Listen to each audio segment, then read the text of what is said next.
Today is Wednesday. It's the 15th of February 2023, the day after Valentine's Day.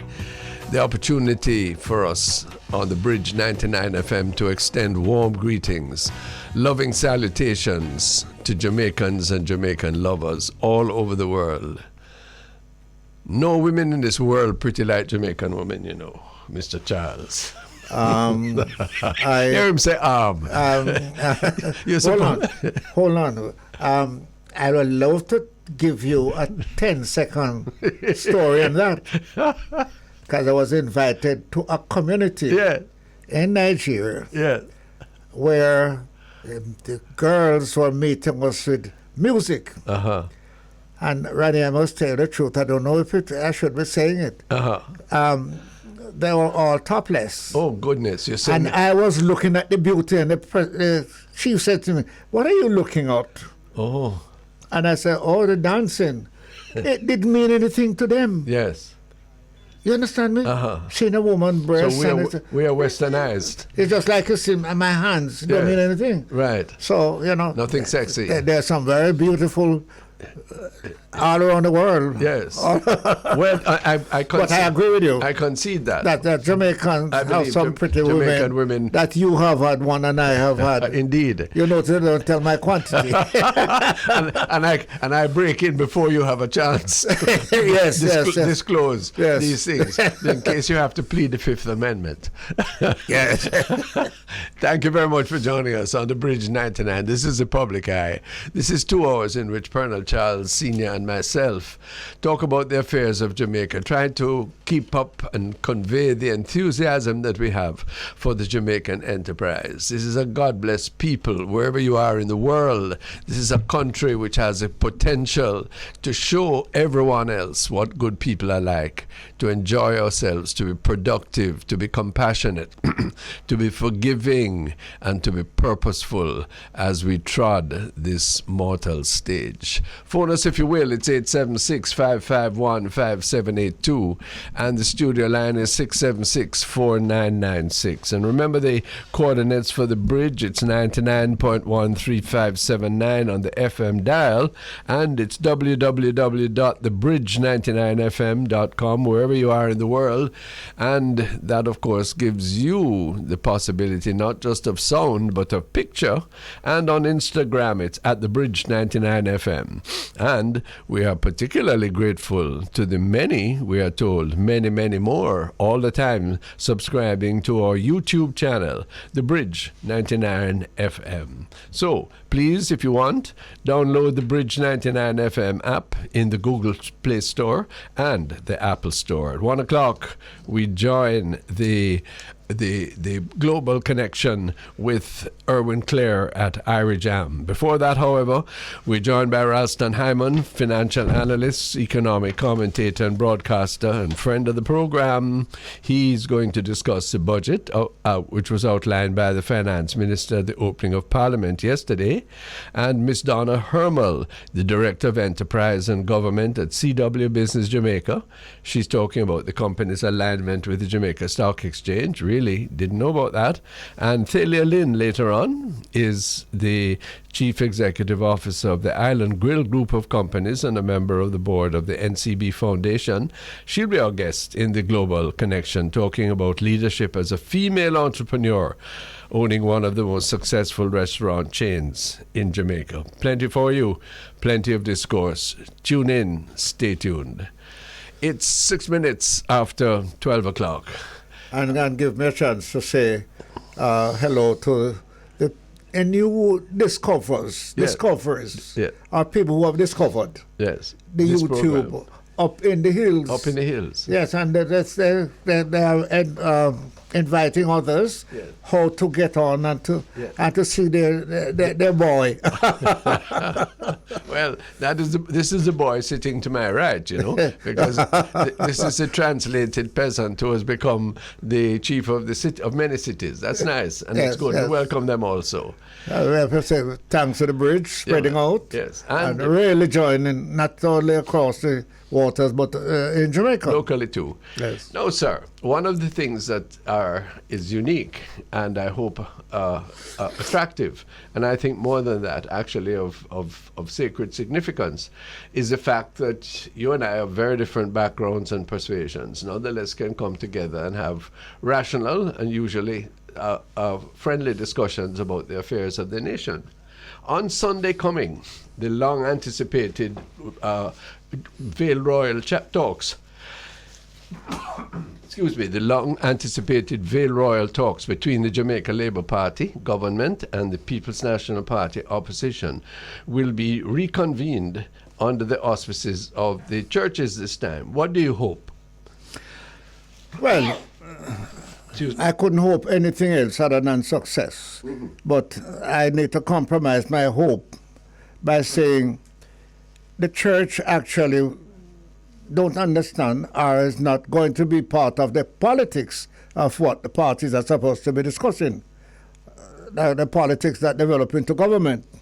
Are they only accommodating to hold them apart and pray for them? And no. What is the involvement of the church? If they do that, if all they do is say opening prayers and keep the fisticuffs from flying, yes, or the bad word from cussing, then they would be selling it short, because those who, certainly if they're the Christian church, and indeed the other major denominations too, are in favor of human flourishing, human fulfillment. And the politics that undoubtedly will dominate the subjects to be discussed, national subjects, have to take a second place to the benefit and the common good of the Jamaican people, don't you think? Well, let me put you on the spot. Right. Let us say the person who they had called from the church was a Reverend Ronald Thwaites. Oh, boy. And they didn't give you a copy of the item of agenda because that would be the political and the government thing. You would be going there. What would be your opening after you pray? What would be your presentation? I would look across the table. First of all, I would say, don't you, I'm coming to sit across your side. Okay? Assuming that they will set it up where the JLP will be on one side and the PNP on the other. Yes. The first thing I would say is, come, brothers and sisters, come and mix it up. So that I could sit beside you, Pearnel Charles, if you were there, just as we are sitting together now. Because if we sit beside each other and we look in each other's eyes, rather than look antagonistically across the table, we may find that there is more, that we are human beings, that we are Jamaicans, and that we share many common principles. That's the first thing. Okay, the second thing I would say is what, let us every service in most churches begins with confession, yes, an acknowledgement that we are falling short of the grace of God. So share with me. I would say, look here now, I am responsible for education. You would say I'm responsible for local government or utilities or any other bands of different portfolio that you have had, and we face some serious problems. I know that I can't manage it, on my tendency can't manage it only ourselves, okay? I want to make a relationship with you now, starting now, where we talk about it, where we make one commitment that we are going to try and come out with a better understanding of each other's position, and even better than that, to have some common relationship and progress from there. And I am sure that Pearnel Charles would not draw his mouth. No, well, if you were the pastor and I was sitting across as the Prime Minister, the leader of the opposition, and one of them, right, I would say, yes, what you say sounds good. But let's get down to items. Right. And the items would be what is bothering us. Yes. The banking system, crime, right, murder rate, all that. Yes, health. Right. Maybe inflation and sure, prices, right? What could you do about it? What would be your reaction? I would say I'm asking that your idea, you take into account my ideas, and you tell me your principles, why you have crafted the 23-24 budget in the way that you have, and let us see if there can be some give and take between us. And very importantly, we are going to go and show a common face to the people when we come out. Well, if you said to me, Mr. Charles, Mr. X from the PNP would like you to make a presentation before you go to Parliament as to how or why this is, then I would. Sure. Then you would say, well, but Mr. Charles, I'm not going to agree with this. What's the difference between Vale Royal and Parliament?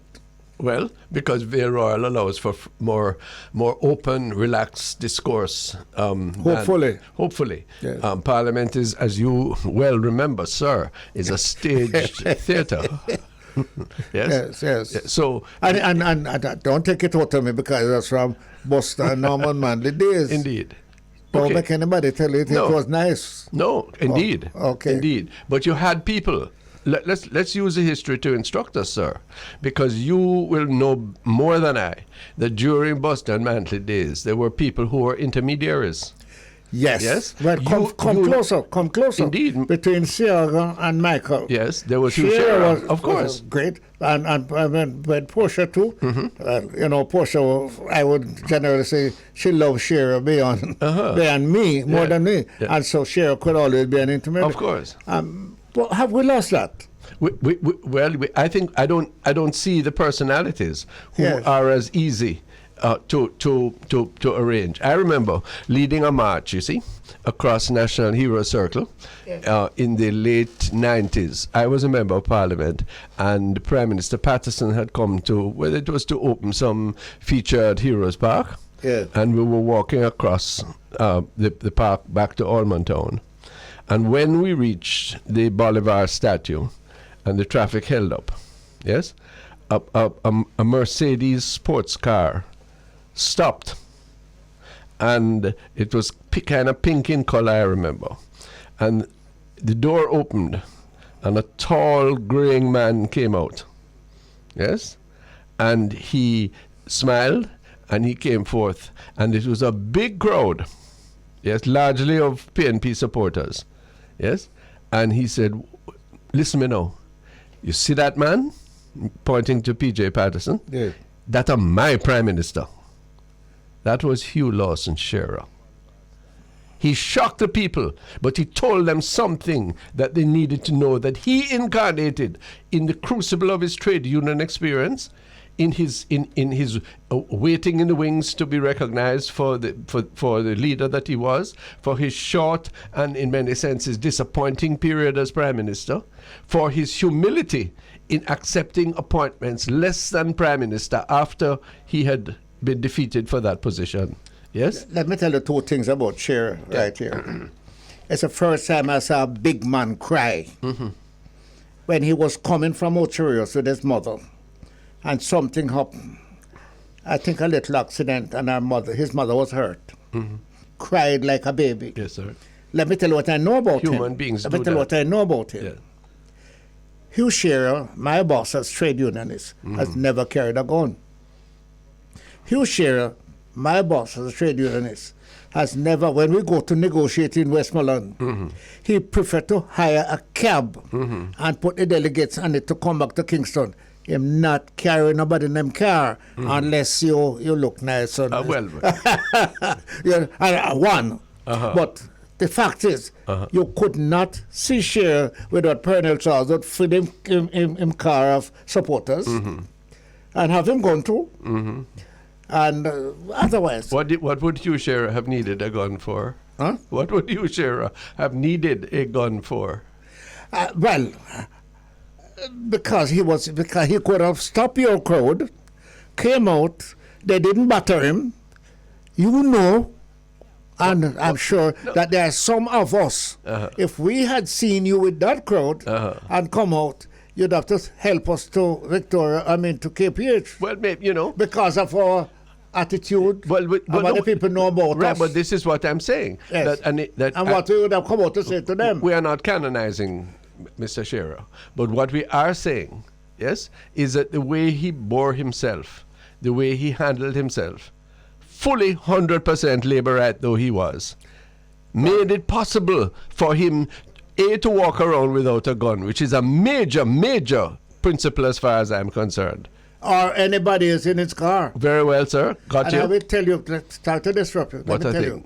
I have said, and I've written it, Hugh Shearer is the only politician that I have worked with, almost live with, in the period of his performance. Yeah.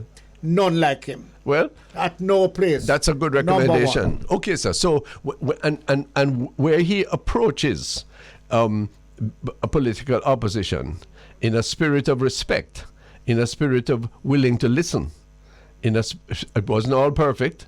It never worked the best way finally. Yes. But suppose we had that spirit going into these Vale Royal talks on Sunday. Suppose Andrew met Mark at the front door and said, "What you know, brethren? See me call you brethren? Yeah, I want you to call me the same." Let me tell you how it could only have happened then. If Shearer was in charge of the Labour Party and Portia was in charge of the PNP, because Portia had a love for Shearer. But stop right there and understand what you're saying, sir. You are saying that human feeling, affection, yes? You're not talking about romance now. No. I'm talking about respect. You're talking about respect. Romance. The deepest respect and trust. Yes. The deepest emotions, virtues. You talk about values and attitudes. That is foremost among them. The ability to trust a person. Yes? Another. To the point. If you have that, even if you don't have it fully 100, but you say, I am going to invest in it, so that what is now 40 becomes 60 and eventually 80 and eventually 100. If we start Vale Royal on Sunday like that, Jamaica will come out better. Well, we need to find a person, because when we have a problem with the PNP, Shearer is Prime Minister, problem with the PNP is one man can go to the PNP and come back with a good answer. Yeah. So why can't we lift that spirit? Well, this isn't. Why can't we put that? Yeah. No. Yeah. Between you and I? Yes. Anything less than that is egotism, and egotism has no relationship to the common cause, because Hugh Shearer did not. He was glad to have been Prime Minister, yes, but he never wore that. And the fact that he was unceremoniously ejected in 1972, he didn't sulk, he didn't walk away, he didn't say. No, he stayed. Yes, he stayed, and made his contribution. Yes. And why can't we all have that same spirit? Where you're not jealous for yourself. You don't hug up your party as if that is the only route to heaven. Not only did he stay, he stayed and played a mediating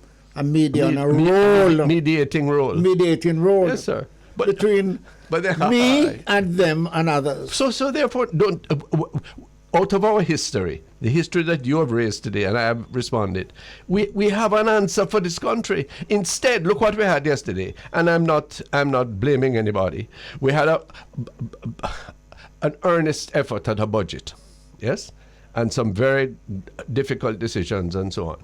And you have the opposition, which relates to half of, or who knows what percentage of the people, yes, coming out and saying is more of the same. I happen to believe that the opposition is right. Yeah. I agree with them. But what I have a higher knowledge, and the knowledge is that a country that is fractured like that ain't going nowhere. Yeah, but hold on, I disagree with you.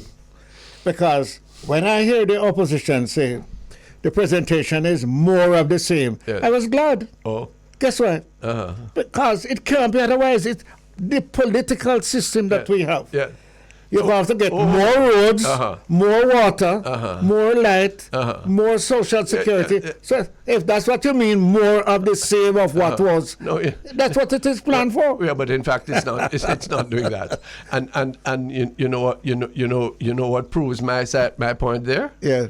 There were at least 500 to 600 people lining up in front of the U.S. Embassy this morning. Ronnie, something that you haven't said. Every morning. Something that you haven't said. Have you taken a look at who are those people. Yes, young, educated people for the most part. That is the danger. Yes, sir. That is a danger. That And was at the same time, we are searching for teachers. Mm-hmm. We are searching for doctors and nurses. Mm-hmm. And the American government is also advertising how many vacancies they have. Mm-hmm. So how do you? They have the vacancy. Yeah. They have the money to pay. Uh-huh. We have the vacancy, but we don't have the money to pay. Right. And we can. So where are the people going to go? Who is going to tell them? Say, listen, you're Jamaicans, so stay here and suffer. Let them fight you. No, but if we had a position, we're coming to the break. But if we had a position where people could say, listen, we have a group of men there, you know. Some have some expert in this, some better in that. But we're really going to buckle down now, and we're going to sit at nobody in our teeth, that we're really going to deal with the causes of the crime as well as the incidents of the crime, that we're really going to shake up and go for broke on education, whatever the thing is. Yes? And let me disturb you. Let's finish with this. Me think more Tell me now how you're going to do it. Yeah. So after recognizing all of those good things, the thing that you have not recognized, and tell me how you're going to deal with it. I say, boss, who are Prime Minister? Sure, Andrew's the Prime Minister. Andrew's which one going to be on the right side of Parliament? No. On the left well, side? you know, I've had a motion on your order paper that we should change up the whole economics of Parliament, and you wouldn't make me discuss it. But because I wanted to change the whole thing into a round table. Because you see, again, you came with some things there that I couldn't even break it to tell anybody else. Because it's long time you're trying to this is to change. Yes, sir. And I feel your heart is in the right place. I'm agreeing with you. This is the Public Eye on the Bridge 99 FM. Soon come. Thanks very much for being with us on the Bridge 99. This is the Public Eye with the Honourable Pearnel Charles and myself. And we welcome you, Miss Donna Hurmal, Director of Enterprise and Government at C&W Business Jamaica. Hello, ma'am, and welcome. Thank you so much. Good afternoon, gentlemen. Good afternoon. Listen to me. Telecommunications is the future of success in education, in enterprise, in lovemaking, in everything, Miss Hurmal. Tell us what. I love that. Tell us what flow business. Tell us what is ahead of us in terms of the expansion of services and options. The major one. Tell us how you can get us as customers to be satisfied. Because you have customer satisfaction as one of your main competitive objectives. Over to you. So thank you so much. It is my pleasure to be here this afternoon with you two. Thank you. Statesmen, gentlemen who have served this country well and continue to serve our country. Oh my! And thank just you like again. you. Yes, and just like you, the Cable and Wireless brand, Cable and Wireless Jamaica, is just a household name. We have been here for almost 150 years. Yes. And, you know, we have served this nation well. Yes, there are issues along the way, but we brought a lot of technology to this country. And just for today, we just want to give you an idea, though, how is it we operate as a company? You are familiar with the Flow brand, and I know Mr. Charles mentioned, you know, how we can serve him well, and I think that is more on the residential side. That's our Flow brand that you see all around every day. We also have our Flow Business brand, where we serve our micro, small, and medium enterprises, and these are just small businesses that are, you know, 50 employees or less, and we have some other qualification that we use to determine them. But for today's focus, I'm from the C&W Business, that side of the organization that serves our large enterprise, hospitality, and BPO segment, now called our global services sector, and government. And you both gentlemen served well in government. So that is what we do, and we just deliver state-of-the-art solutions to help our organizations across Jamaica, we are in 20 other countries across the Caribbean, and we just help them to better serve their customers through the technologies that we offer. Ms. Donna, when we were at the Stock Exchange conference, we missed talking to you, but what were you saying to the business persons who were there 3 weeks ago? What were you offering them? All right, so for the Jamaica Stock Exchange, thanks for mentioning that, because we partnered with the Stock Exchange to not just be part of the presentations, yes, but we power the Stock Exchange. We provide the internet services. I know the Stock Exchange is one of those long-standing customers of ours, and we thought, we value partnership, and this would just be a great way to partner with them. And by the way, it's not our first time. Good. And because our businesses were there, these persons were on the Stock Exchange, they are our customers to us, Cable and Wireless. So it was like a no-brainer to be a part of this engagement. And so we got an opportunity to speak in a segment where we told our businesses, just how they can harness culture and technology to drive their growth. And we just thought we were the right persons to do that. And just to see our both brands, the Stock Exchange and the Cable and Wireless business brand, converge in one area, I think that was just an overall great representation of brand Jamaica. Well, we think so too. But then, in niggling in the back of our minds is the fact that everybody is concerned that the facilitation that data and telecommunications offer is one thing, but is the right of privacy dead? Is data security a hope rather than a reasonable expectation? Ms. Donna, help us. No, it's definitely not a hope rather than expectation. Data security and the Jamaica Data Protection Act that we just have now. Yeah. We are online. We want our customers, and we keep educating our customers and the public to know that their data is safe with us. Persons would recognize that when they take out service with us, they have to provide very pertinent information, ID number, addresses, and so on. And we are here to educate the public to let them know that it is safe with us, it is secured with us. And so we do these through sometimes one-on-one engagement with our customers in the business space, or we have seminars and webinars where we not just tell them about their data protection, but also about cybersecurity, because that's a big thing now. Yes. While we're having this conversation, hackers are planning how to get our personal and business information. Mm-hmm. And so our mission is to just help the public to be aware and to know that their data is secured with us. Let me bounce one on you, because Ronnie has been fighting with me all morning between PNP and JLP. And you, I think, with Digicel, yes, that relationship that has caused good relationship among people in Jamaica. Yes. And you need to tell us how you push it, work it. How is it going? How is it working right now? Your competitors. He's asking how competition helps to improve the services to the people of Jamaica.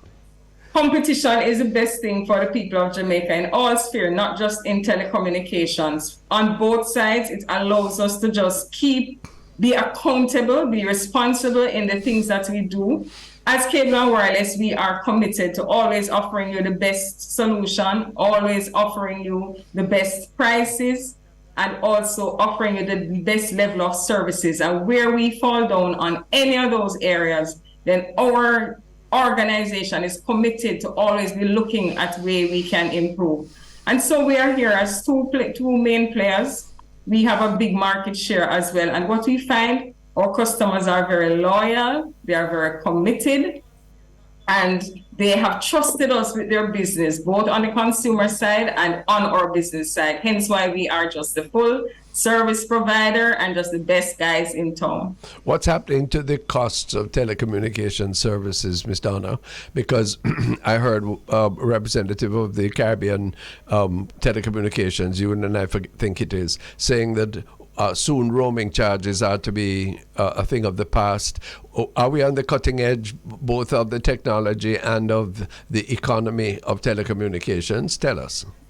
Yes, we are definitely on the cutting edge. So on the consumer side, if you look at the consumer side, there are plans in the market that allow our customers to benefit from convergence. And that just means they can get their voice and their internet and their cable TV in one space at a very reasonable price. And we have been seeing great take-up on that. Good. On the business, and you mentioned roaming. Our roaming is included in some of our plans, or we have specific roaming plans that are very competitive that customers find great benefit from.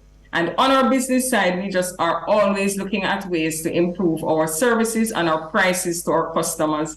And we don't have a one-size-fits-all on the business side. We have a team. So behind me, you have a team of account managers that engage with our customers, understand their business, and above all, just make sure that whatever we are doing for them, it's in keeping with their own business objectives. Whoa, that's a Mr. very let me big talk one. for some people way up in the hills.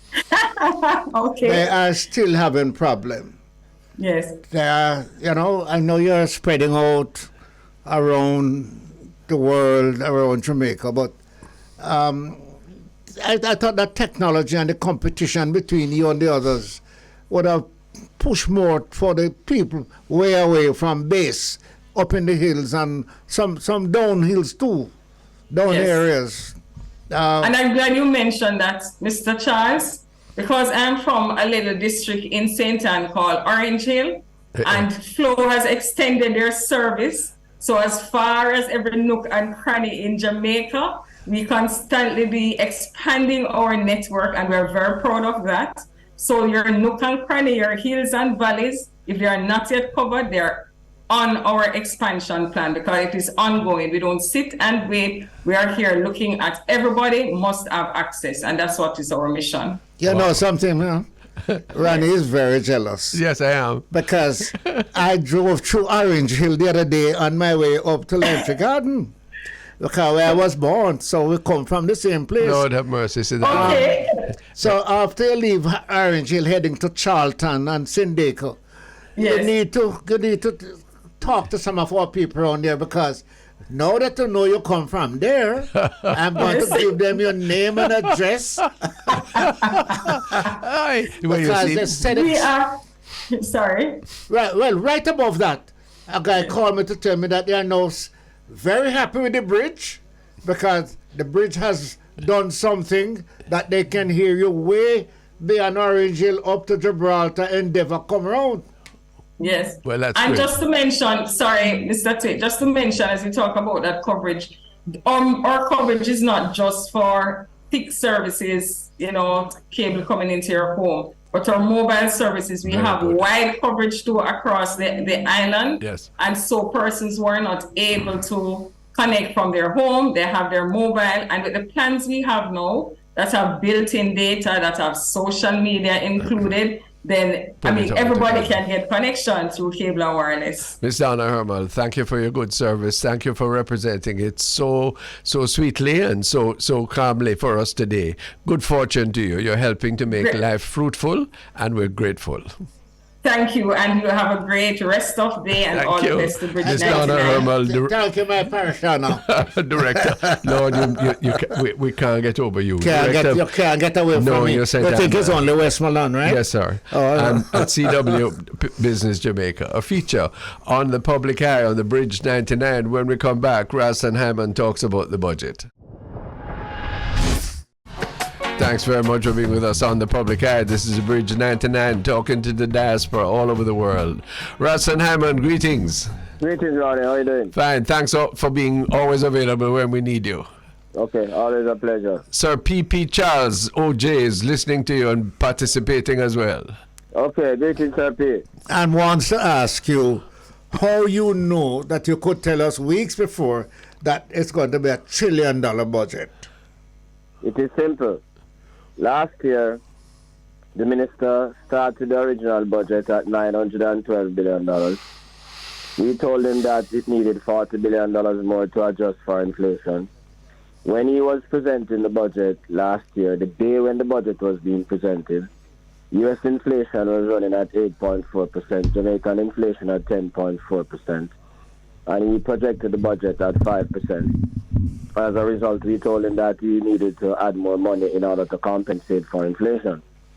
The minister and his advisors, some of them we call them henchmen, they contended that if we did that, the skies would fall and we'd go back to 1970s when Michael Manley mashed up the country.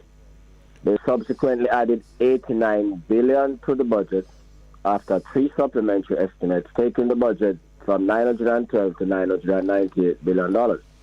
Now that's just $2 billion from $1 trillion. we anticipated that the minister would wisely project the budget at a rate of inflation of about 7%, given that U.S. inflation is still stubbornly high at 6.5%. And what he did was do it at 2.3%. So that took it to 1.02 trillion. We still believe that there will be another 3 supplementary estimates which will take the budget to about $1.1 trillion. Okay. I have one other question and then I turn you over to the genius. Oh. Tell me, I don't understand what the minister is saying, that unless the workers who have not signed in yet, if they allow the next year to catch them, they might get into a system where they can't get that amount of money pay any one time or over a period. Do you understand what that means? Well, what he's saying to them is a kind of negotiation technique. He wants them to come in now because he's saying to them that he's not going to, there will be no room in the budget for that in the next budget. So he'll have to get that after the next budget on a piecemeal basis. This is the police, the teachers, and some other people in the health sector, people etc. are holding out, yes. Well, But it doesn't stop them from negotiating, does it? No.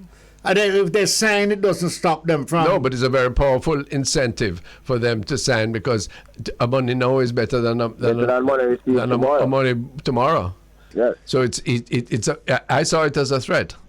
It's a threat. No, He has been consistently using that blackmail over a period of time. But one of the things that we must do as citizens of Jamaica and members of the diaspora is to focus on this thing in a very balanced way. It's not just on the government side. But what we're seeing now, wages and salaries are now the biggest item in the budget. The budget for wages and salaries, $238 billion, that's 33% of the total budget. And the debt service charges, which we believe that the minister underestimated, is 27% of the total budget. So we are now in a situation where 60% of the government's budget is for wages and salaries and debt service charges. That's not a sustainable situation. And I will tell you what Ronnie Thwaites has been telling me off the air. I want to hear you say, yes, the budget is bigger. Yes, they're going to pay more. Tell me about the raise in production. That's the point I'm making. That is why we're saying it's not sustainable. So if you look at the wages and salaries, and if you look at the capital that the government is deploying, 93% of the budget is for housekeeping expenses and only 7% for capital. So if you look at the wage bill, $338 billion, and if you divided it by the capital budget, you would see that for every $4.15 salaries the government is going to pay, there's only $1 capital. So how is it that we are going to raise the productivity of the public sector so that we can generate the revenues needed to pay those salaries on a sustainable basis? This is a serious crisis. Well, why do you think we're getting production for what is there? The amount of production we're getting, does it quantify to what we had before we increase? Or there is some reserve areas that need to be filled from what is there? The setup is unsustainable. We cannot continue to run that kind of wage bill and the kind of public sector we have. Something is going to have to give. It is not sustainable. But that is a huge systemic question that has not been raised, and it is, you're absolutely right. It was critical before, and now that we are throwing more money at it, it is more and more critical. And please let us understand that not one of us is rejecting or is wanting to deny workers a proper compensation for a proper output. That's the point I'm making. Yeah. And if you were running a business and you had to spend 60% of your revenues to pay your workers and to pay the bank, then that business is not going anywhere too fast. So this is a serious matter. So what then are the prospects of the ordinary people of Jamaica listening to us, the people abroad who have the best interests of their country at heart, for the improvement of things that are burning? I noticed, for example, another $4 billion for education. You would understand why I looked at that. No, certainly. But that $4 billion is probably about 2% of increase. when you're dealing with an inflation rate, which is probably going to pan out at what, 9-10% for the year? Yeah, well, I said, I'd give the top range at about 7-8, given what is happening. Yeah, okay, so, good. So you're still going to buy less with that money. You're going to buy less with that money in a situation where, in order to transform it, you need more spending power. Yes. Yeah, and that is why I'm saying that they're going to add to the budget, because when we look at the interest charges, those charges are going to go up, because as we were reading the budget, Mr. Powell, which manages the world's money and the world's interest rate, he's saying that he'll have to go higher, because yes, the economy is still too hot. So they'll have to push up the terminal rate. That's the rate that they believe will get them down to the 2% inflation target, to between 5 and 6%. Now, our central bank governor says he wants to maintain a spread of 4 percentage points between our rate and the federal funds rate, which determines all interest rates in the world.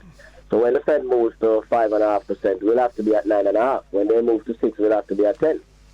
So that means we are going to have to find more money to service both the domestic debt and the external debt. And we're also going to have to find more money to buy food and other basic services. But then, Ralston Hyman, help us, because at this, on the eve of the finance minister's tabling of the estimates of expenditure yesterday, we had the IMF saying that Jamaica's, they're salivating over our stability, our recovery, and telling us, hugging us up and saying that we are worthy of great praise. How do the two things fit? Well, what is happening is that the person who wrote the article, they never said everything that the IMF said. The IMF technicians, they are not stupid. They did a comprehensive analysis of the economy under Article 4 of its charter. Under Article 4 of its charter, the IMF conducts surveillance of member countries and make recommendations. If you are not in a borrowing arrangement, then you don't have to do what they say. But so in that report, the IMF also mentioned about the high levels of income inequality, the increase in poverty, the increase in the current account deficit, the need to invest in energy, the need to invest more in education, but they never told you about that part. Ralston, I am worried about education. Yeah. There are more children coming into this seeking education. There is need to improve the production of education, the standard of education. Mm-hmm. And we don't have the money to pay for that. Well, so standing outside is somebody who has the money calling our people, say, come, we have the money. What is going to happen to us, Ryan? Well, that's the problem. So we can't pay 338 billion or 400 billion for wages and salaries. If we are going to do that, then we have the money to take the schools off the shift system and all of those things. And that is why we're saying this thing is becoming unsustainable. So we have to find a way to deal with that problem, because it is becoming unsustainable, because the wages and salaries now are running way above interest charges. That's the largest cost in the budget, between the current projected interest charges and wages and salaries. That's 618 billion of the $1 trillion budget. Okay, but surely bringing down the debt to GDP ratio, paying off the debt, in other words, is going to reduce that part of the component which you are saying is dangerous. Isn't that the right direction to go?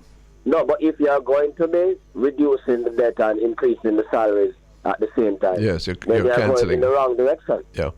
Let me ask you this: you've had a chance to look more closely than we have had a chance yet. When you look at the sectors and the allocation of funds, what are some of the highlights? What are some of the points of concern, if those are there? Well, I mean, agriculture, education, health. Education with 14%, agriculture 11.65%, healthcare with 11.65%. The capital budget of the agriculture ministry was moved up from 4 billion to 7 billion. So good. Probably we can fix some more of the rural roads and all of those things. But those things are drops in the bucket in relation to what is necessary. The two big ticket items, which are frightening. The one that is most frightening is the wages and salaries. That's 1/3 of the budget. Yeah. And you, I'm still not concerned. I'm not satisfied that as high as wages and salaries are, we are getting production. No, we're not. To match No, we're not. We know that.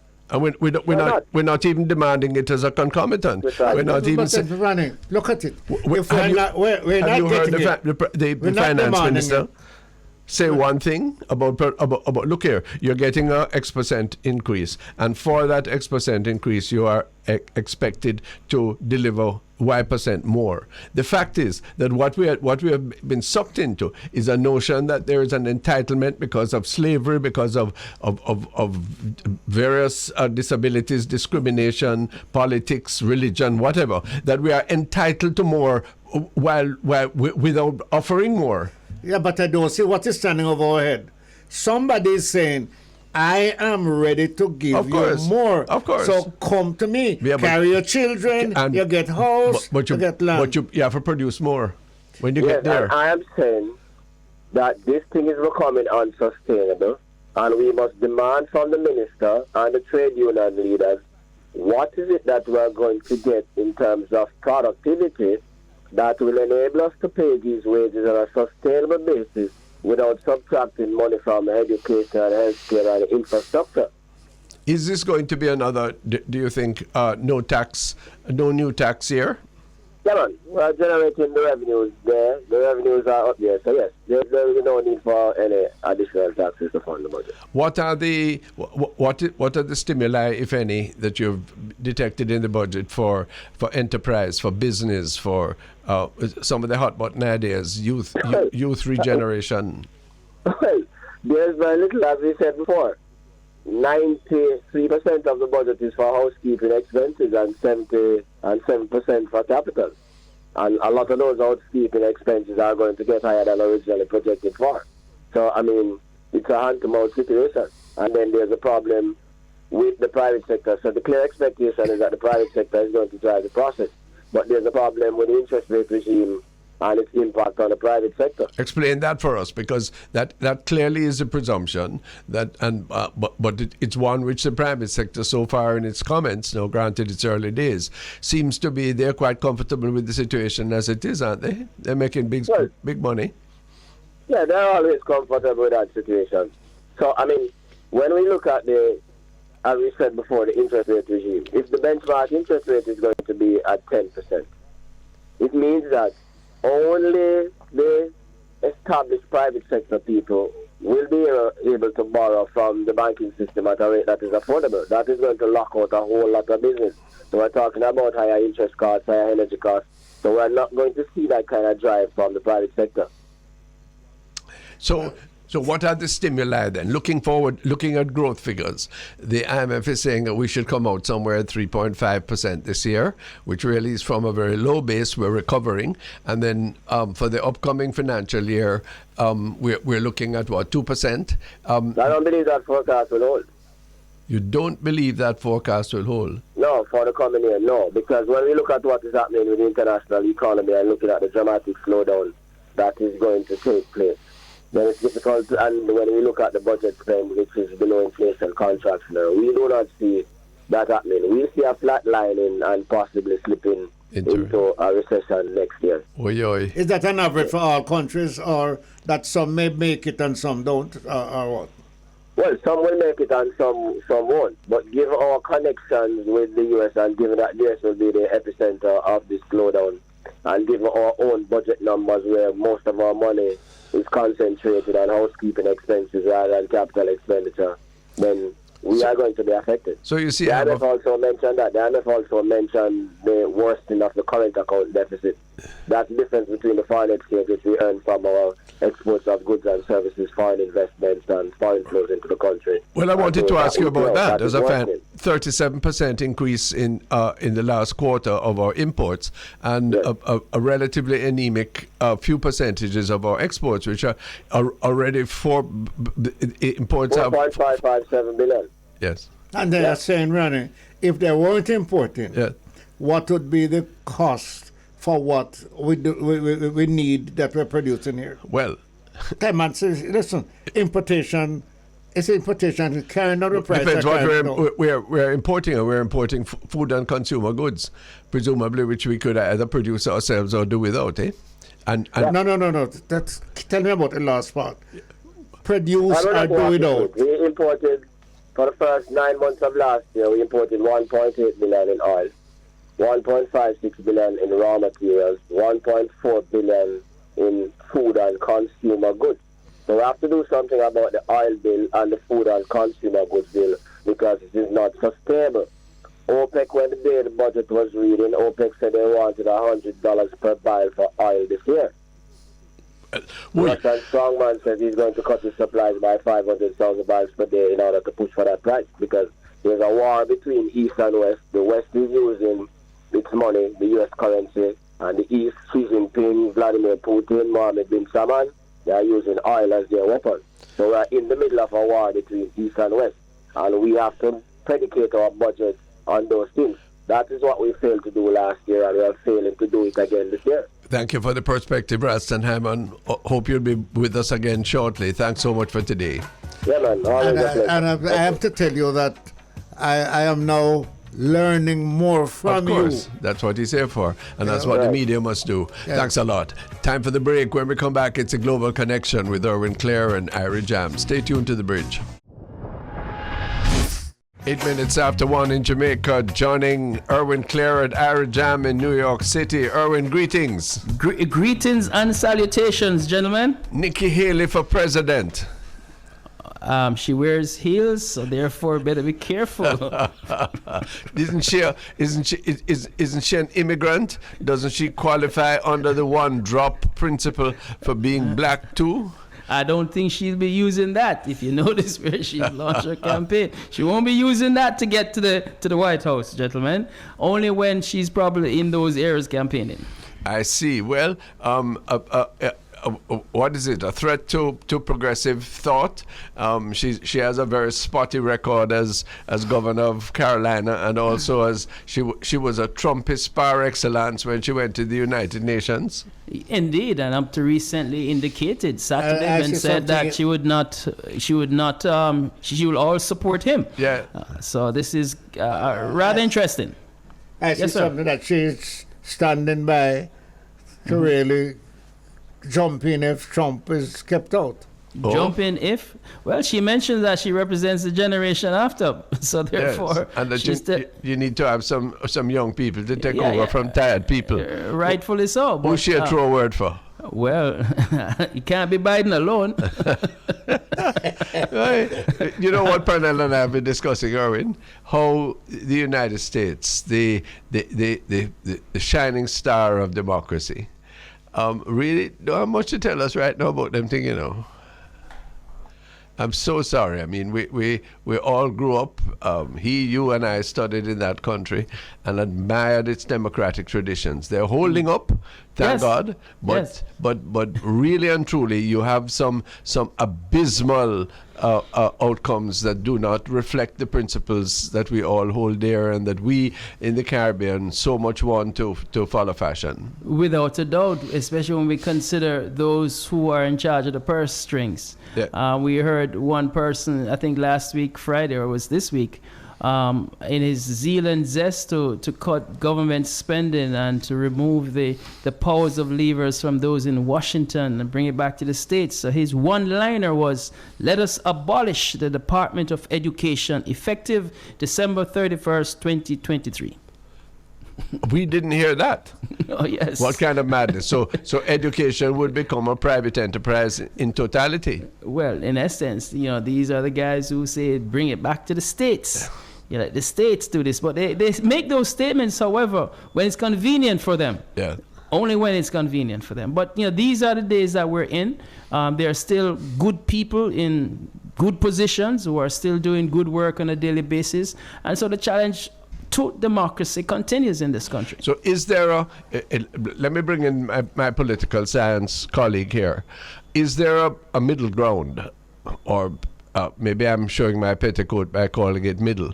Is there another ground of political thought, of political ideology, between the fascist-like behavior of the right, as witnessed by the Trumpists and their cohorts, or of the wokish left, if that is a description that people would recognize? Is there a blend? Is there a synthesis of progressive economics and conservative morals? Ronnie, this has been tried on many occasions, that if it's not working, you either go far left to get attraction. Right is always in control. So somebody want to find a middle ground that you could have a blend, but it hasn't worked out. Well, sure, that's where you want to go. Yeah, but the whole operation right now is indicating such. That's where the war is on right now. Because in the middle? On both sides, the issues are turbulent. And there are those who are trying to manage those situations. Because remember now, in the whole setup of our political system, the Republicans who normally, historically, have been on the side of being conservative in the whole situation of as it relates to financing, as it relates to crime and violence, as it relates to or international affairs. Although all the things that they stood for, they have gone ultra right of those situations. Yes. All right. So they are coming from the left. No. Well, then on the left, now you just mentioned wokeism. I don't even know what the heck that is. The point is, though, that there are folks in the middle trying to manage those situations. I think that's why we're still functioning. Because if we weren't functioning, if we weren't, then we'd have gone ultra to either side. Yeah, I tell you what the wokeism means. The wokeism that I'm referring to is a system of ultra individualism, a denial of the common good, and an elevation of private whims and fancies and government to support that. A sense of entitlement rather than effort. And largely, there comes a point where the ultra left and the ultra right in your country converge. Yeah. There's no doubt about that. Yeah. But you know, Ronnie, what you just mentioned, you just mentioned just now. I don't subscribe to that. I don't know if I have any friends or know anybody who subscribes to that. So there are those folks out there. I'm quite imagine so. But I don't think they control. They have impact just as though you have the ultra right. So you have those in the middle trying to balance it. And that's where this whole Big Tent situation comes on, that, as you know, can have significant angst because you have to deal with so many. Which is why Joe Biden is the president of the United States. Well, yes, because you need that kind of guiding force. He was able to be in the middle and not be entirely squashed. Indeed. But be acceptable to most. But let me put you and Erwin on the spot. Go.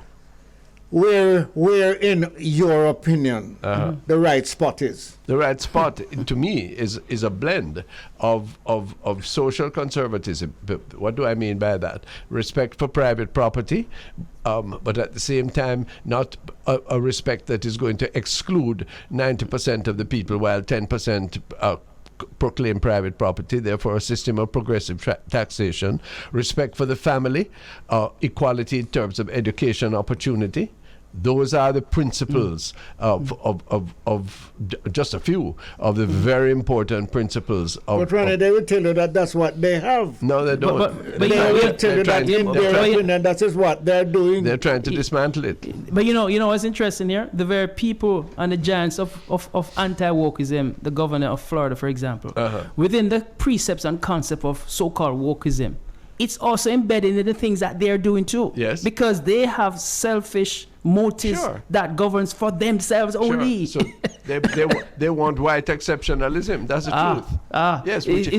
It's just like you heard about the train crash there in Ohio. Yeah. Now you have one of the radio announcers there, significant journalist in the conservative world, saying now that this is an attack on white people now. Because, usually when these things happen, it happens in communities of color. So there's another conspiracy theory. So we have those situations taking place, and the need to have semblance in pushback is critical for those who we find ourselves in the center and having to live this through on a daily basis. So translate that now for many questions. First of all, how do people come to these viewpoints and these extremes? And what is the reverberation, the echo that filters south of the border to areas in the Caribbean? And how do we, who are so very strongly influenced by United States policy, even where we try to deny it. Where do we fit in the slipstream? You see, it comes back down to the whole situation of dependencies. And as nations in the Caribbean, that depends so much on the United States of America, whether we like it or not, for one thing or the other.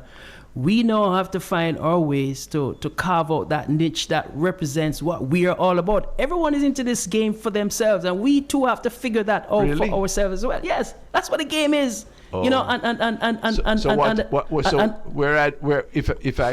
if I am slow or I can't play that game or I don't have money for the no.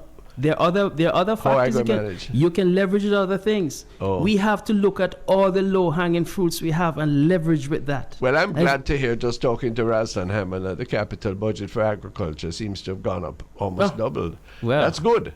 It is. We want to find out from the minister when we hope to interview him 1 week soon, and we'll catch you in on that, Erwin. What's it going to be used for? Because that's the low-hanging fruit. There you go. The low-hanging fruit is not scraping off the topsoil of Jamaica and leaving ravines. The low-hanging fruit is just that run. And when you consider, isn't Jamaica now looking at a situation where the rainfall is so much off that so many of their catchment areas are very low in water? We have a serious issue there. Where do we think this is coming from? Or part of it's coming from? Well, that's a climate change, and look how we rejected Michael Manley's notion of the micro dams in the 1970s. We continue to trip up ourselves. And by our own version of exceptionalism, which exceptionalism is the divergent opposite of the common good. The notion of the common good is a fundamental philosophical and in my view, religious one. Why should I care about anybody else? Because he and I are brothers, and also my own self-interest is embedded in his own survival. We have tried all of these systems. So what you saying? We have tried all of these systems. Not really. I don't think so. I am still want to be a practical man. Yes, sir. The man in the far right, if he tells you how much he's doing for those in the middle, the man in the far left is telling you how hard he's fighting for those in the middle to get. And those in the middle seem as if they're not even fighting. No, man, but it's in the middle. I balance them both. But gentlemen, with a few moments we have left, I wanted to just throw something out at you because it's been tell me about those in the middle. Well, listen. Go ahead, Erwin. Anyway, listen to this. I hear of Jamaica having the tallest building coming at 27 stories, and I hear about another building a bit taller than the Pegasus. And somebody asked me, they said, Mr. Clear, so with all them big buildings are going in Jamaica now, them see what's going on in Syria, number one. Number two, where them going to get water for reach up into them building there if Jamaica don't have enough water in the Kingston? And the two questions are very appropriate and are unanswerable. What on earth do we need a building of that size for, please? And we know we live in an earthquake fault, and we believe that 1907 was some sort of eternal aberration and will never come again. Yes? So what me I going to do? Live up in them place there and think I'm stush. Yes? And we are told, the seismologists are telling us that we are due for a major earthquake sometime. Secondly, the water we're not increasing our capacity, but we are expecting it to climb stairs. How'd that go? Right, I will tell you. But stop, Mr. Charles. Where is the municipal corporation? No. Where is the government? Right, let me tell you about the water. Stop all that. Let me tell you. We have millions, maybe billions of gallons of water we do, sir. Flowing from the top of mountains into the sea. Yes, sir, but we're not increasing the capacity. Exactly. Yes. So all we have to do, but we're not doing it. If you go to Portland, E.K. Powell of blessed memory. He wanted to drill. He wanted to drill. To drill. No. He wanted to put pipes from Portland, circle the island. And then in reach Centon, it come up on the top of the hills and set out. So what we're doing, we know all the things we should do. We didn't do that. No, but we're building and take people water. So people in Almond Town and Southside can't get water. Yeah, but we know... people will live on 17th floor, forget it. No, we know say you should not be approving But they want to prove it. No. They're not. They're approving it. You telling us how you're going to get water? Some people get money to approve it. Gentlemen, now you see how that issue is so significant to us. Well, we're up on a break. I thought we were finding solution. Yes, creating more problems. No, but we have to talk about it. Yes. We have to talk about it. When we come back, Thalia Lynn, founder and CEO of Island Grills Group of Companies, will join us. We welcome you back to the public eye on this, the connection with our brothers, the Bridge 99 FM in Jamaica. My name is Erwin Clare, and we now join Ronnie Thwaites and Pearnel Charles. And thanks very much for joining us. This is a program, one of its kind, where we link Jamaicans all over the world, and particularly through the medium of the Bridge 99 and Ira Jam. Thalia Lynn, hello and greetings. Welcome. I see her, but I'm not hearing her. Thalia, are you there? Well, we know. Sorry, I was muted. No, I'm unmuted. Welcome. Thalia Lynn, Chief Executive Officer, founder of Island Grill, and so many other things we're going to canvass today. Thank you for joining us. This is a program that reaches out particularly to Jamaicans in the diaspora. I'm introducing a man who you well know, the Honorable Pearnel Charles, OJ. He's the co-host in Kingston, and Erwin Clare at Ira Jam in New York. How are you? Well, I'm just happy to be here. You know, Ronnie, I'm blessed. I really can't complain. COVID nearly did me out, but I didn't get COVID, but it's as if my company caught COVID. But, you know, we survived. We're resilient. We're Jamaicans. Got it. Ronnie expect me to say to you, is that really you? Well, you know, I haven't seen you. Young, charming, and beautiful. Oh, Lord. Flattery will get you everywhere. But he used to sit on my veranda and chat to Daddy, as did Ronnie. I mean, Ronnie used to see us in church. Indeed, and develop great admiration. Tell us that story, Thalia Lynn. You are unlikely a Jamaican. The background coming from with no golden spoon in your mouth, and look at what has taken place. Tell us the story of the Chang family and the story leading up to Island Grill. Well, you know, one of the things is that I'm obviously of Chinese heritage. I just open my mouth and you can tell that I'm Jamaican. But my parents were born in Jamaica. My grandfather is the one who came from China to Jamaica and settled.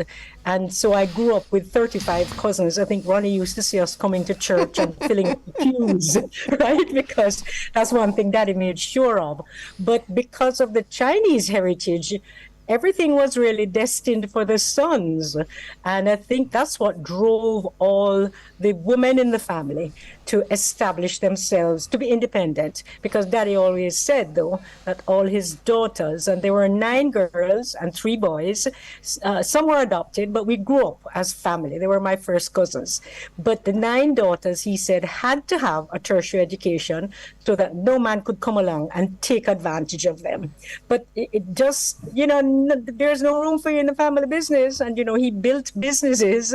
So I said, all of us, all the sisters, decided that we were going to emulate the boys. So I think that's why the girls are so noisy and kind of pushy. And you knew my brother Ray, he was kind of quiet, and you know, he was always out-shouted. But we all did manage to get our tertiary educations. I came back from university and I said, okay, I'm gonna come in and revamp the pastry department. And it was like, really? So I said, okay, I'm going to build my own business.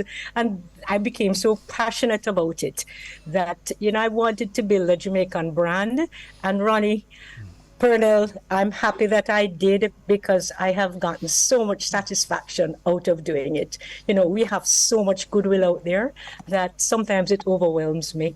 Now, Mr. Charles, I'm going to let you know, is a devotee of your soup. Really? Island Grill soup. So I knew his son was. So much so that Ronnie has promised me to negotiate on my behalf to get a reduction, to get a cup every now and again. What? You know? No. What he's complaining about, Thalia, is that with the ravages of inflation and all the other things that have caused prices to go up, his large soup now looks like a medium soup. That's not true. You only would get that if we run out of cups, because during COVID, we really had supply chain issues, and we have not cut down on anything. We've learned that you do not try to cut costs by reducing your quantities or quality. And, we have what we call a super pot of love that we haven't been doing it as often, but the stores they're told that they should, find a charity within their area, their community, and do a super pot of love. And if they're able, go and distribute the soup. And we even give it with a festival. You can't beat our festival. Boy, that's amazing to know. I want you to congratulate those in New Kingston and tell them that I am one of their regular customers. And I have said to you as their boss that they're doing very well, very mannerly, very respectful. Well, it will be the main. But it's not only that. We're so short-staffed. And this is ad come out again about, Erwin is abroad, right? And he's the one encouraging all my staff. I'm teasing him. But, advertising for Jamaican workers. And they go for the summer or whatever, and some of them just don't come back. But we are badly short-staffed, and they're doing so well. I have to congratulate my staff. Go ahead, Erwin. I wanted to congratulate you, and I'm sure that New York Sanitation will not share the same greetings with me. But what I'll say is that a lot of your paraphernalia ends up here in our landfill.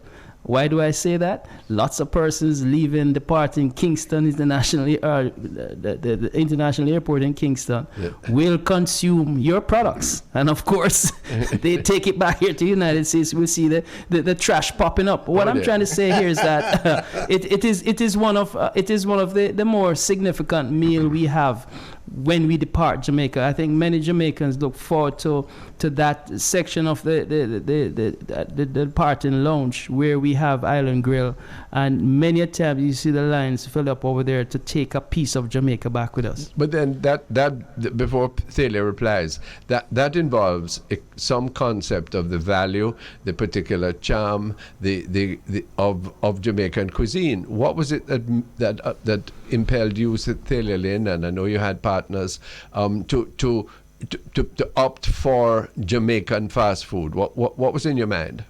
Well, I wanted to be different. I mean, every other, like Patty's is a Jamaican fast food, but there really was not a Jamaican food chain as such.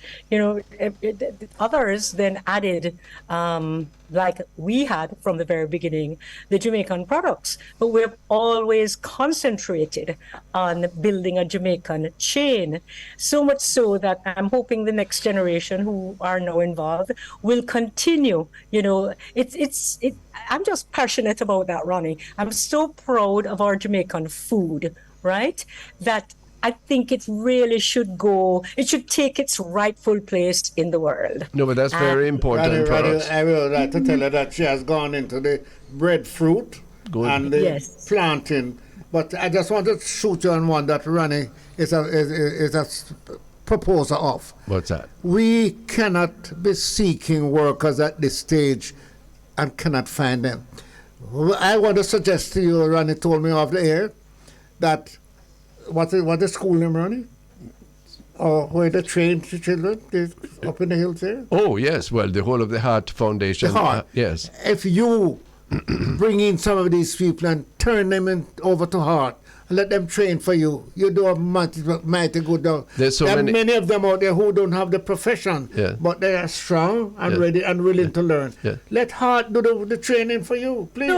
So Ronnie will tell you, when he was Minister of Education, he came and presented certificates at Island Grill to one of our graduating classes. The first Minister of Education who came to show how long we've been involved in this program is Burchell Whiteman. He was Okay. Minister of Education at the time. Yes. Ronnie has come, and the Prime Minister, when he was Minister of Education, also came. We work very closely with Hart. So much so that they've taken some of our programs and rewritten them. Because, to a Jamaican, there's nothing more important than a certificate, right? Certificate, yes. No, very important. They end up with these certificates. But I don't want to lose this thought to Erwin. If you notice, the landfill has environmentally friendly packaging. And that's where I was heading to know. Because you see, this is where I want you to come back to, because the whole situation of Jamaican cuisine, when we even look at visitors to the nation, to our country, how are we packaging that and making sure that the person who's staying in some of these hotels, when they do get a chance to come out, that Island Grill is one of their stops, or so they can take back that experience, because we know about the experiences of the other brands. We see people, hugging up buckets of other brands taking back with them. But how do we now make sure that the Island Grill taste and experience is also accorded and afforded to visitors coming to Jamaica, especially those who are cocooned in our hotels and stuff, and get a chance to go from time to time? So, Erwin, are you telling me that I should be advertising in some of the local to you? Yeah, but what I'm saying is that we have to embrace our products and make sure those who are coming to our nation get a feel for it. Well, I think that's exactly why you have these branches in the airports, etc.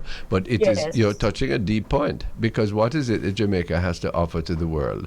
We have our beautiful physical environment, but it would seem to me that food and fashion and broadly culture are the very unique and very special things that God has endowed us with.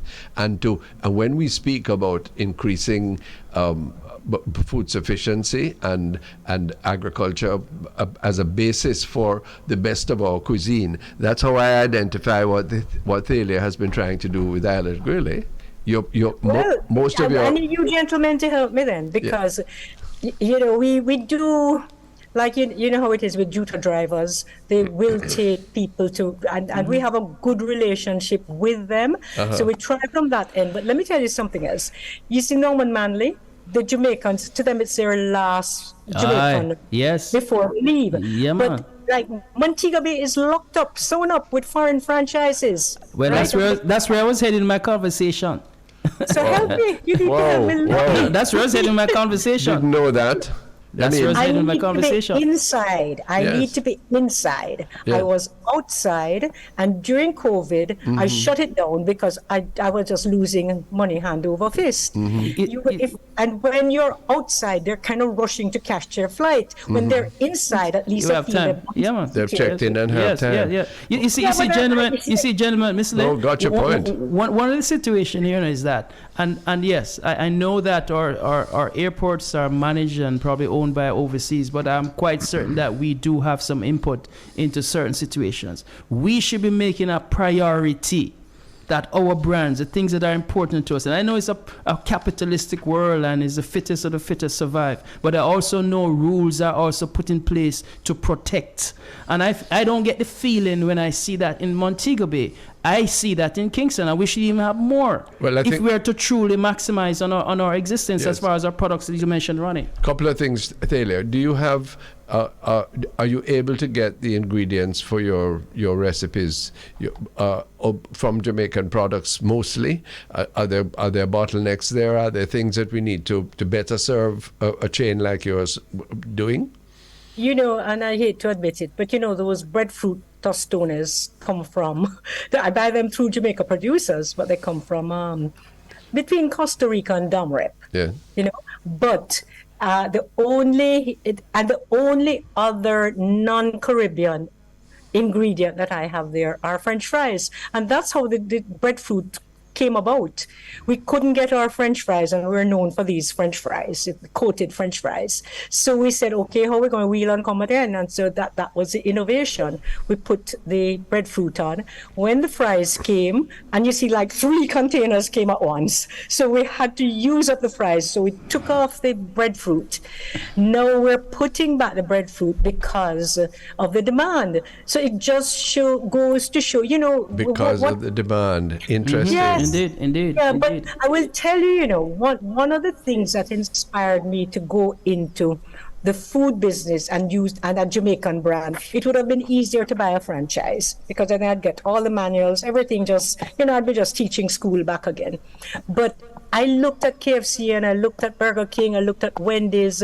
I could have gotten Wendy's at the time. There were other brands I got, and I said, well, why are we not recognizing our own Jamaican food, Great. man? That's what I love to hear. Yes, indeed. Well, let me say it for you, Ronnie. If you go into a place and watch the rolling advertisement, that Jamaican, Jamaican food, Jamaican, and that's why I want to say to her, breadfruit time. You cannot run out of breadfruit if you peel it and freeze it.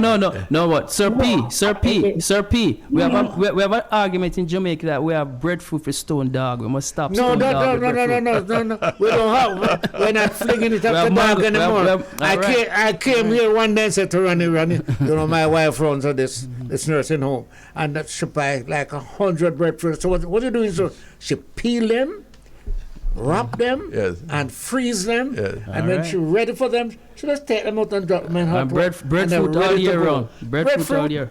But Thalia Lyn, the emphasis. It's easier than it sounds. I know that. Yes, but it sounds easier than it really is. Yes. But tell me about the future then, because we're building a Jamaican brand. It is no problem if some of the stuff that you use has to be imported. We're a small country, but surely the essence of it and the flavor of it and the presentation of it has to reflect something that is really special, very spicy, very tasty, and quintessentially Jamaican. Where will you take Island Grill from here? Indeed. And before you start, Mrs. Lynn, we're just about on a break, gentlemen. I want you to hold that point. And as we go out to this break, I just want to leave her with something else too. Daphne Mahoney from Mustard Seeds sends her regards. We'll be right back. Of course. Soon come. This is The Public Eye on the Bridge 99 FM. You won't get this kind of conversation elsewhere, We look at enterprise.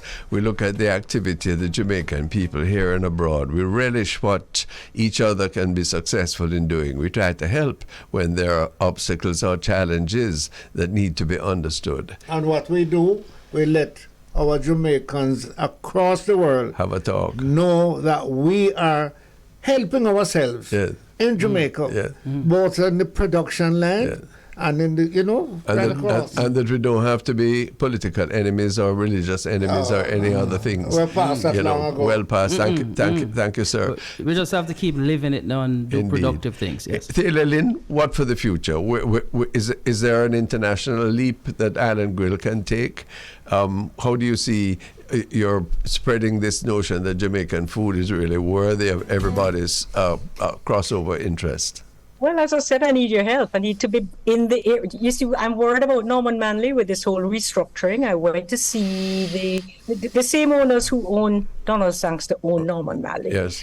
Right? And they're saying, well, we're supposed to have a Jamaican content, but I've also heard that they like what is happening in Montego Bay, where it's just, it's one person they have to collect rent from, right? Because it's one person who owns all of those franchises, but there is not a Jamaican restaurant in Donald Sangster.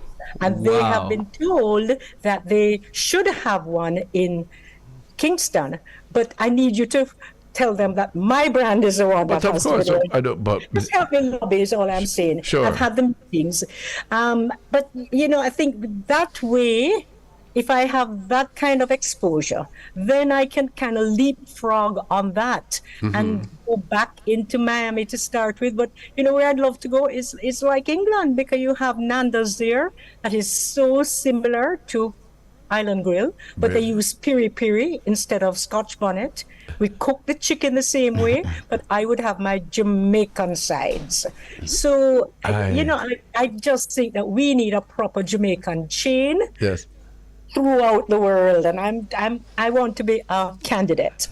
Well, Isn't that lovely? And you have me to let you know that you are now on the bridge, and you are speaking to Jamaicans all over, right across the world. You have to help me cross the bridge. Remember, I'm not so young, so I need help. But I love that idea of carrying something which is inimitably ours to every market where we people have penetrated, which is almost everywhere in the world, and also to say this is of value, so that we can stop thinking of ourselves as children of a lesser God and only validated when we suck up the imported stuff, but rather have something which is healthy, where the containers are biodegradable, where we're using large Jamaican products, where profit and revenue is coming back here. All of these things are virtuous. That's what we must do with our lives. Natural.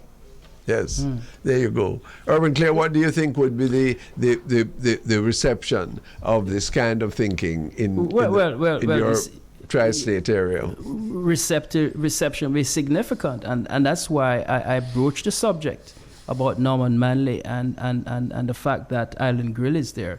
And there's an absence in our major airport in Montego Bay where so many people traverse. And it behooves me that we speak on these airwaves and we engage our leaders about the importance of buying our own, selling our own, and giving our own an opportunity. We're not begging, an opportunity. But we're still handcuffing ourselves. We're not allowing ourselves that opportunity. And it behooves us that we could have a situation like this, that we don't have a Jamaican eatery inside our departure lounge in Montego Bay, and that is not cool. We got the point, and we will add the advocacies. Thalia Lyn, philanthropy, giving back has been a feature of Island Grill from the start.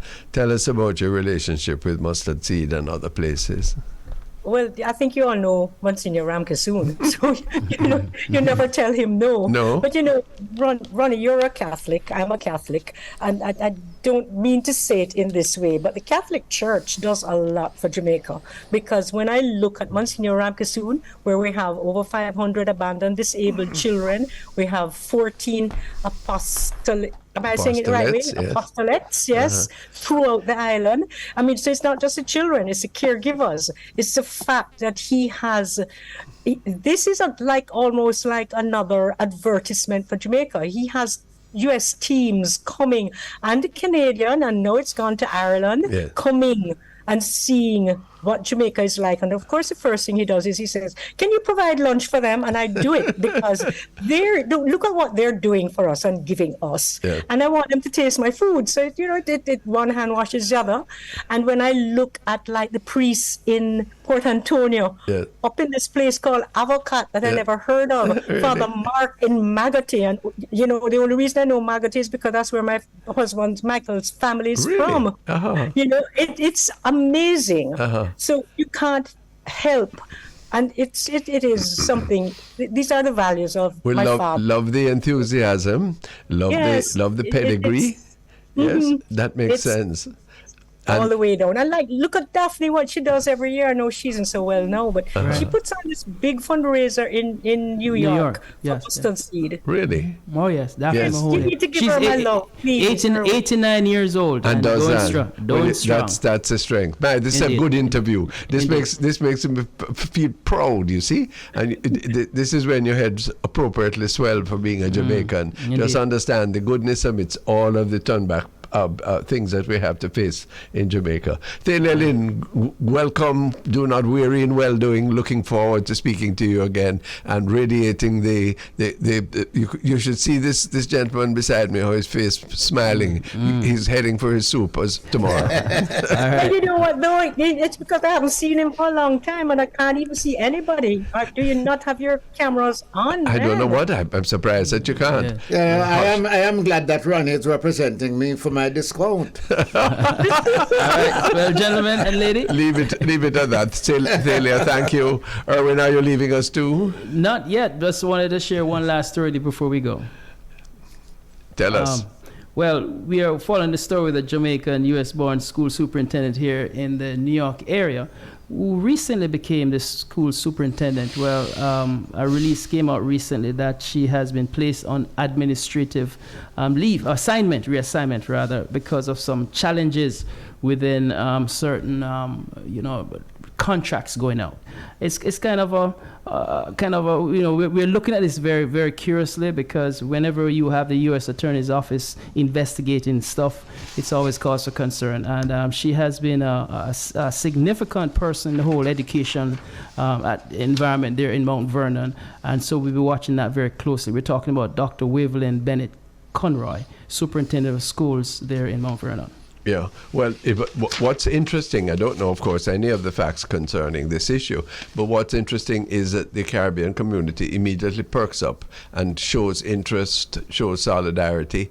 That's important stuff. That teaches us that instead of glorying in somebody's misfortunes, what the Germans call Schadenfreude, we are in fact doing the opposite thing. We're not excusing anything if anything went wrong, but we're saying, look here, you're one of us, and this is a community, and we're going to notice you, we're going to help you, we're going to correct you, we're going to mind you, and that we are small enough and we are good enough, and God resides sufficiently in us that we can do that kind of thing. That's a lesson I'm picking up from your short sentences. Indeed, because whereas we put on a pedestal those who have done well, and she has. And let's also note too that she's from St. Elizabeth, in fact, she taught in Jamaica 10 years before she came here, and at the budget that she managed was in excess of $266 million. So and covering some 8,000 school children. So she has a significant role. Well, I hope she'll be restored very soon. We hope so too. And this,